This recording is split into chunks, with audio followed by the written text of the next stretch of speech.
Pernah kepikiran nggak sih gimana ceritanya kita bisa sampai di titik ini? Bukan cuma kita berdua, tapi kita semua, sebagai manusia. Yuk kita telusuri lagi jejak nenek moyang prasejarah kita. Ini adalah sebuah kisah epik tentang gimana caranya bertahan, berinovasi, dan akhirnya melahirkan dunia modern yang kita tinggali sekarang. Nah, ini dia pertanyaan kuncinya. Mungkin kedengarannya simpel ya, tapi coba pikirin deh. Gimana caranya manusia berubah dari yang tadinya cuma mikirin cara bertahan hidup dari hari ke hari, jadi makhluk yang bisa membangun kota, menciptakan teknologi, dan ya membentuk dunia? Jawabannya ternyata ada di satu hal.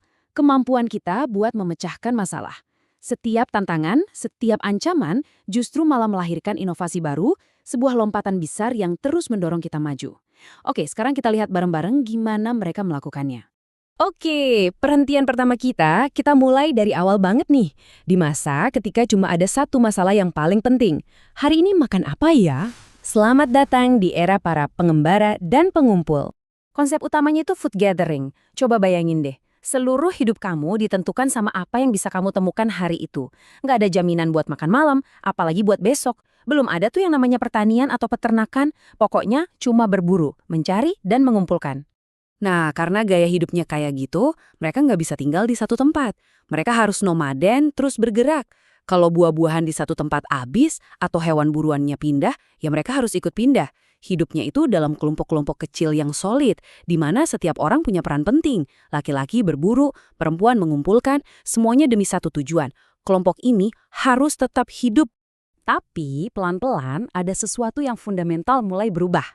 Alih-alih pindah terus-terusan, manusia nemuin cara buat tinggal di satu lokasi lebih lama. Kelihatannya sepele ya, tapi dampaknya wah luar biasa. Mereka menemukan tempat berlindung, contohnya kayak Abri Suzrosh. Ini tuh pada dasarnya gua-gua yang seringnya dekat sama sumber air. Dan ini bukan cuma tempat neduh dari hujan loh, ini adalah cikal bakal konsep rumah. Untuk pertama kalinya, mereka bisa berhenti sejenak dari perjalanan yang gak ada habisnya. Nah, disinilah keajaiban mulai terjadi. Dengan adanya sedikit stabilitas, sedikit waktu buat bernafas, pikiran manusia mulai berkelana kemana-mana.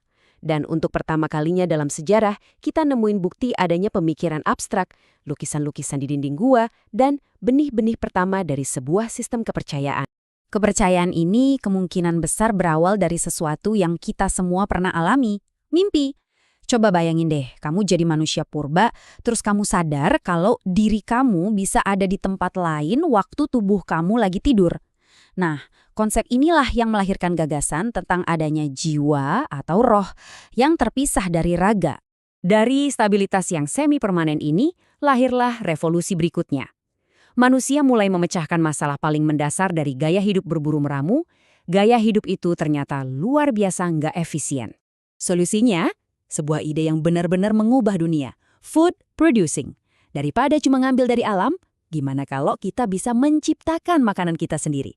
Inilah percikan jenius yang jadi titik balik terbesar dalam sejarah peradaban manusia. Lihat deh perbedaannya, ini tuh kayak siang dan malam. Dari yang tadinya reaktif, pasrah sama alam, jadi proaktif, di mana manusia mulai bisa mengontrol alam. Dari yang tadinya harus pindah-pindah terus, jadi bisa menetap. Dan yang paling penting, dari sumber daya yang terbatas, jadi punya surplus, punya kelebihan. Kehidupan pun berubah total. Manusia jadi sedenter, alias menetap. Mereka nggak lagi cuma tinggal di gua, tapi mulai bangun rumah panggung dari kayu yang lebih kokoh. Dari sinilah lahir desa-desa pertama. Dan populasi manusia mulai meledak. Tentu aja, dengan makin banyak orang tinggal bareng di satu tempat, perlu ada struktur sosial kan? Nah, disinilah muncul sistem kepemimpinan yang disebut primus inter pares. Pemimpin dipilih bukan karena keturunan, tapi berdasarkan kekuatan, kebijaksanaan, dan kemampuan spiritualnya. Surplus makanan dan hidup yang menetap ini bukan cuma mengubah masyarakat, tapi juga cara kita berpikir. Tiba-tiba, ada lebih banyak waktu luang buat merenung, buat mencoba memahami dunia di sekitar kita. Muncullah yang namanya animisme. Kepercayaan kalau segala sesuatu di alam, entah itu pohon besar, sungai, gunung, semuanya itu punya roh atau jiwa. Ini cara mereka untuk memahami dan berinteraksi dengan kekuatan alam, yang sekarang jadi sangat penting buat pertanian mereka. Selain itu, ada juga dinamisme. Kepercayaan kalau benda-benda tertentu, kayak batu pusaka atau patung, itu punya kekuatan gaib yang bisa memengaruhi hidup. Intinya, keduanya ini adalah upaya manusia untuk menjelaskan dan, mencoba memengaruhi dunia. Oke, makanan sudah terjamin, masyarakat sudah mulai terstruktur. Panggungnya sekarang sudah siap untuk ledakan inovasi berikutnya, spesialisasi keahlian. Di masa inilah lahir sebuah kelas masyarakat yang baru, para undagi.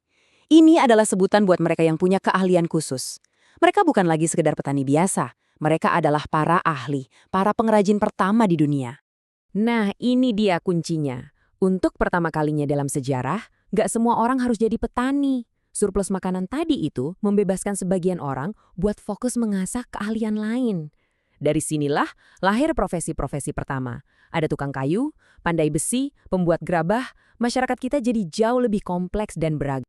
Terus kalau ada pengrajin logam sama petani gimana cara mereka bertransaksi? Jawabannya adalah sistem ekonomi pertama di dunia. Barter, alias tukar-menukar barang. Dan inilah awal mula dari perdagangan.